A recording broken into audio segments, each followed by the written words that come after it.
હાલમાં ગ્લોબલ વોર્મિંગનું પ્રમાણ વધતું જઈ રહ્યું છે અને તેના પરિણામે ક્લાઇમેટ ચેન્જ પર વિવિધ અસરો થઈ રહી છે. સાથે જ પર્યાવરણ પર પણ અસર થઈ રહી છે. ત્યારે પર્યાવરણની જાળવણી કરવી અને પાણીની બચત અને તેના અંગે જાગૃતતા કેળવવી પણ જરૂરી બન્યું છે.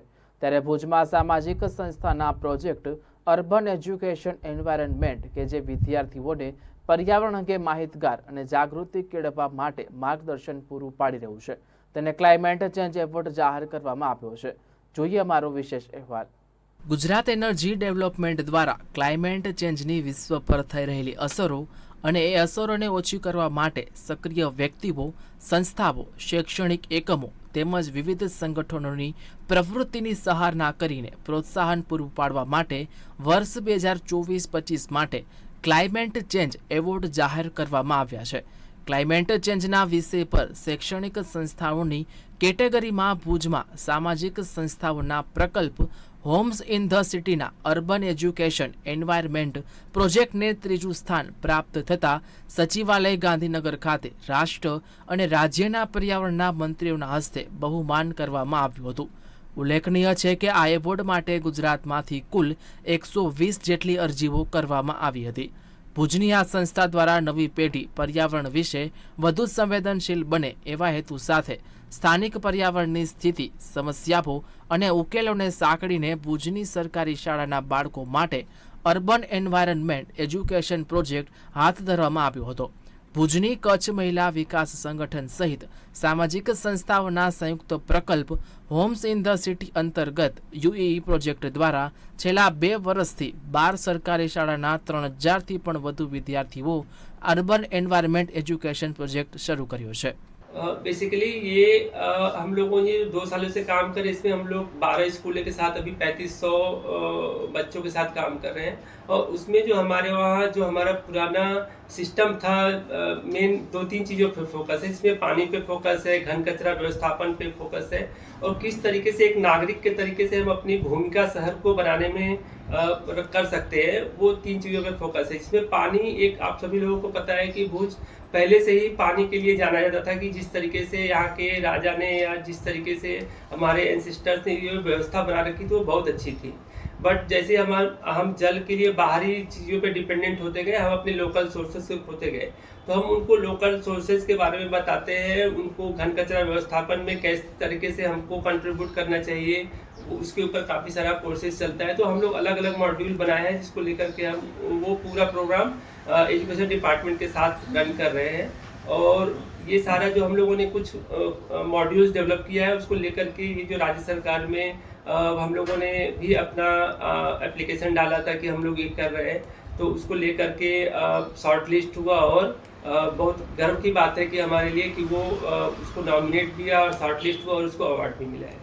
અર્બન એન્વાયરમેન્ટ એજ્યુકેશન પ્રોજેક્ટ હેઠળ સરકારી શાળાના ધોરણ 4 થી 8ના બાળકોને નવીનતમ માધ્યમો, વિવિધ ફિલ્ડ વિઝિટ અને રમતો દ્વારા પર્યાવરણ સાથે પરિચિત કરાવવામાં આવી રહ્યા છે, જેમાં પર્યાવરણના જતન માટે રિડ્યુસ, રીયુઝ અને રિસાયકલના ઉદ્દેશ્યો કેન્દ્રમાં રાખીને વિદ્યાર્થીઓને એક સજાગ નાગરિક તરીકે એમની ફરજો અંગે પણ અવગત કરવામાં આવી રહ્યા છે. સાથે જ ભુજના પર્યાવરણ, ભુજના પાણીના સ્ત્રોતો, હમીરસર તળાવમાં આવતા નીરના સ્ત્રોતો અંગે ઊંડાણપૂર્વક માહિતી આપવામાં આવી રહી છે. તો સાથે જ ઘન કચરો, વોટર મેનેજમેન્ટ જેવા વિષયો અંગે પણ જાગૃત કરવામાં આવી રહ્યા છે. આ પ્રોજેક્ટમાં નવી પેઢી જ્યારે પર્યાવરણને જાણીને તેને થતા નુકસાન તેમજ પર્યાવરણને નુકસાન ન થાય તે માટેના સમાધાનો અંગે જાણશે, તો તે તેના અંગે પોતાના ઘર, પરિવાર, મહોલ્લા, વોર્ડ અને ધીરે ધીરે સમગ્ર શહેરને જાગૃત કરવા માટે પ્રયત્ન કરશે. તેનાથી લોકોમાં પણ પર્યાવરણ અંગે જાગૃતિ આવશે. કે આપણે કઈ રીતે ધોરણ 4 થી 8 ની અંદર અલગ અલગ મોડ્યુલના માધ્યમ દ્વારા બાળકોને એક સંદેશ આપીએ છીએ અને ખાસ આપણા ભુજ શહેરનું જે સ્થાનિક પર્યાવરણ છે, એની સમસ્યાઓ છે, એના ઉકેલો અને ઉકેલને કેવી રીતે એમના સુધી, બાળકો સુધી પહોંચાડવું. આપણે સૌ જાણીએ છીએ કે આપણે કદાચ આપણી ઉંમરનાને કહેશું તો એ લોકો તરત જ સ્વીકારશે ને કે આમ કરવું છે, પણ જ્યારે એક બાળકને આ વિશે આપણે વાત કરીએ છીએ ત્યારે બાળક જે છે પોતામાં તો એ બદલાવ લાવશે જ, પણ આ બદલાવ સાથે સાથે એમના ઘરમાં પણ લઈ જશે. અને એટલે જ આ પ્રોજેક્ટનો મુખ્ય તો હેતુ એ જ છે કે બાળક પોતાનામાં તો બદલાવ લાવે, પણ પોતાની આસપાસના લોકો, એટલે કે ખાસ કરીને બાળક શાળામાં, અમે જ્યારે શાળામાં કામ કરીએ છીએ ત્યારે શાળામાં બાળક શીખશે, શાળાથી ઘર સુધી લઈ જશે, ઘરથી પરિવાર, પરિવારથી ફળિયું છે, ફળિયાથી ધીમે ધીમે વોર્ડ, અને વોર્ડથી આપણું એક ભુજ શહેર, ને ભુજ શહેરથી ધીમે ધીમે અન્ય શહેર સુધી જે છે આપણી આ વાતને આપણે પહોંચાડી શકીશું. આ એવોર્ડ વિશે વાત કરીએ તો ખાસ કરીને આ એવોર્ડમાં 120 જેટલી એન્ટ્રી આવી હતી.